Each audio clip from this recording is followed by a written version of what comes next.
Chapter 29. The Black Spot Again.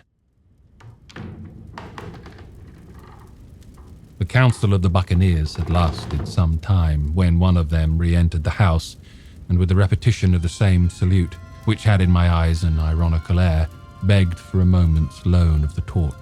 Silver briefly agreed, and this emissary retired again, leaving us together in the dark. "There's a breeze coming, Jim," said Silver, who had by this time adopted quite a friendly and familiar tone. I turned to the loophole nearest me and looked out. The embers of the great fire had so far burned themselves out, and now glowed so low and duskily that I understood why these conspirators desired a torch. About halfway down the slope to the stockade, they were collected in a group. One held the light, another was on his knees in their midst, and I saw the blade of an open knife shine in his hand with varying colours in the moon and torchlight. The rest were all somewhat stooping, as though watching the manoeuvres of this last. I could just make out that he had a book as well as a knife in his hand, and was still wondering how anything so incongruous had come in their possession when the kneeling figure rose once more to his feet, and the whole party began to move together towards the house. "Here they come," said I, and I returned to my former position, for it seemed beneath my dignity that they should find me watching them. "Well, let them come, lad, let them come," said Silver cheerily. "There's still a shot in my locker." The door opened, and the 5 men standing huddled together just inside pushed one of their number forward. In any other circumstances, it would have been comical to see his slow advance, hesitating as he set down each foot, but holding his closed right hand in front of him. "Step up, lad," cried Silver. "I won't eat you. Hand it over, lubber. I know the rules, I do. I won't hurt a deputation." Thus encouraged, the buccaneer stepped forth more briskly, and having passed something to Silver from hand to hand, slipped yet more smartly back again to his companions. The sea cook looked at what had been given him. "Oh, the black spot! I thought so," he observed. "Where might you have got the paper?" "Why, hello, look here now. This ain't lucky. You gone and cut this out of a Bible. What fools cut a Bible?" "Oh, there," said Morgan. "There, what did I say? No good will come of that, I said." "Well, you've about fixed it now among you," continued Silver. "You'll all swing now, I reckon, what soft-headed lubber had a Bible." "It was Dick," said one. "Dick was it? And Dick can get the prayers," said Silver. "He's seen his slice of luck as Dick, and you may lay to that." But here the long man with the yellow eyes struck in. But I that talk, John Silver," he said. "This crew has tipped you the black spot in full council, as in duty bound. Just you turn it over as in duty bound and see what's wrote there. Then you can talk." "Thank you, George," replied the sea cook. "You always was brisk for business, and has the rules by heart, George, as I'm pleased to see. Well, what is it, anyway?" "Ah, deposed. That's it, is it? Very pretty wrote, to be sure. Like print, I swear. Your hand are right, George? Why, you was getting quite a leading man in this here crew. You'll be captain next, I shouldn't wonder. Just oblige me with that touch again, will you? This pipe boat drawer. Come now," said George. "You don't fool this crew no more. You're a funny man by your account, but you're over now, and you'll maybe step down off that barrel and help vote." "I thought you said you knowed the rules," returned Silver contemptuously. "Leastways, if you don't, I do. And I wait here. And I'm still your captain, mind, till you out with your grievances, and I reply in the meantime. Your black spot ain't worth a biscuit. After that, we'll see." "Oh," replied George, "you don't be under no kind of apprehension. We're all square, we are. First, you've made a hash of this crew. You'll be a bold man to say no to that. Second, you let the enemy out of this here trap for nothing. Why did they want out? I don't know, but it's pretty plain they wanted it. Third, you wouldn't let us go at them upon the march. Oh, we see through you, John Silver. You want to play booty. That's what's wrong with you. And then fourth, there's this here boy." "Is that all?" asked Silver quietly. Enough too, retorted George. Will all swing and sun dry for your bungling? Well, now look here. I'll answer these 4 points, one after another I'll answer them. I made a hash of this cruise, did I? Well, now, you all know what I wanted.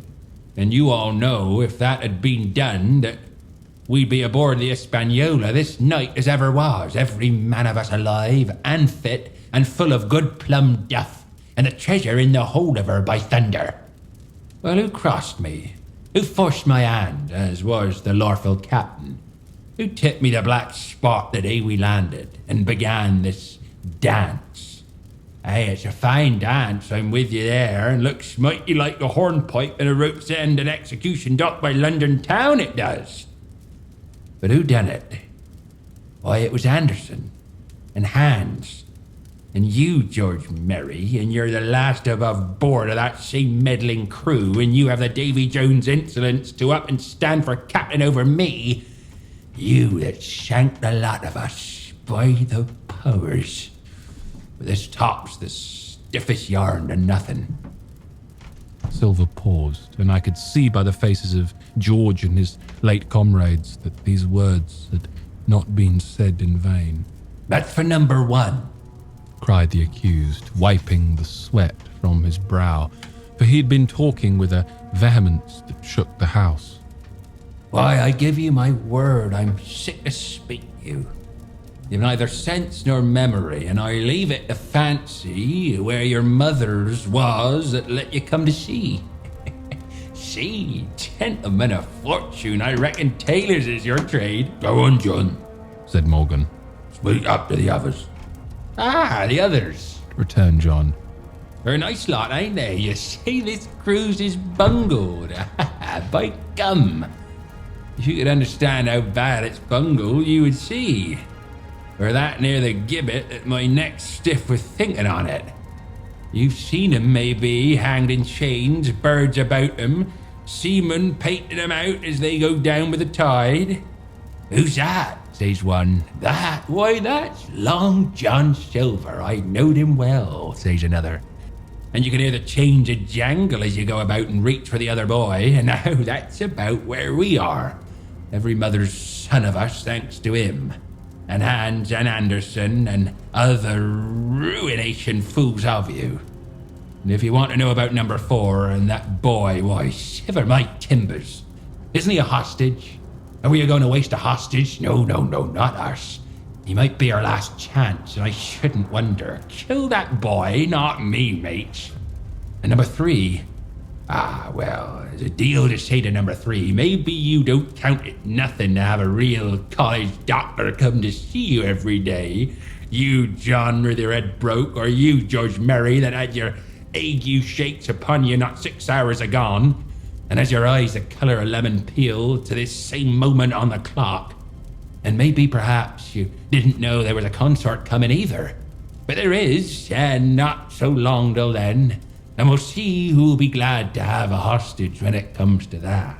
And as for number 2, and why I made a bargain. Well, you came crawling on your knees to me to make it. On your knees you came. You was that downhearted, and you'd have starved too if I hadn't. But that's a trifle. You look there, that's why. And he cast down upon the floor a paper that I instantly recognized.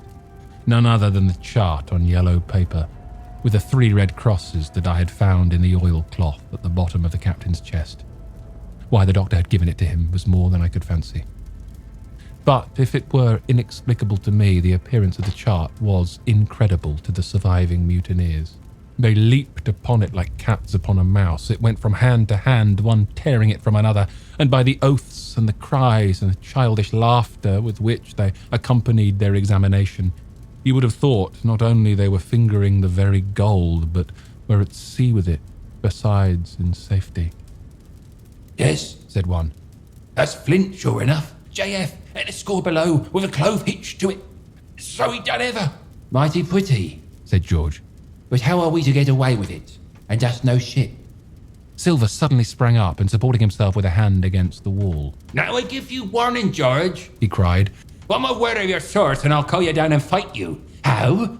Why, how do I know? You had ought to tell me that. You and the rest that lost me my schooner with your interference burn you. But not you. You can't. You ain't got the invention of a cockroach. But civil you can speak, and shall, George Mary, you may lay to that. It's fair now, said the old man Morgan. Fair? I reckon so, said the sea cook. You lost the ship. I found the treasure. Who's the better man at that? And now I resign, by thunder. Elect whom you please to be your captain now. I'm done with it. Silver! They cried. Barbecue for captain! So that's the tune, is it? Cried the cook. George, I reckon you'll have to wait another turn, my friend. And lucky for you, as I'm not a revengeful man. But that was never my way. And now, shipmates, this black spot tain't much good now, is it? Dick's crossed his luck and spoiled his Bible, and that's about all. It would do to kiss the book on still, won't it? Growled Dick, who was evidently uneasy at the curse he had brought upon himself. A Bible with a bit cut out? Returned Silver derisively. Not it. It don't blind no more than a ballad book. Don't it, though? Cried Dick with a sort of joy. Well, I reckon it's worth having too. Here, Jim, here's a curiosity for you, said Silver, and he tossed me the paper. It was a round, about the size of a crown piece. One side was blank, for it had been the last sheaf. The other contained a verse or two of Revelation, these words among the rest, which struck sharply home upon my mind. Without the dogs and murderers. The printed side had been blackened with wood ash, which already began to come off and soil my fingers. On the blank side had been written with the same material, the one word, deposed. I have that curiosity beside me at this moment, but not a trace of writing now remains beyond a single scratch, such as a man might make with his thumbnail. That was the end of the night's business. Soon after, with a drink all round, we lay down to sleep, and the outside of Silver's vengeance was to put George Merry up for sentinel and threaten him with death if he should prove unfaithful.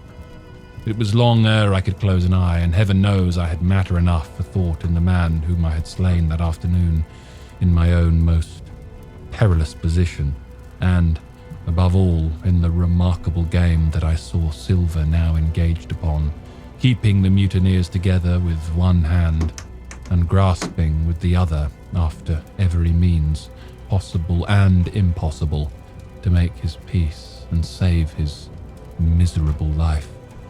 He himself slept peacefully and snored aloud, yet my heart was sore for him, wicked as he was, to think on the dark perils that environed and the shameful gibbet that awaited him.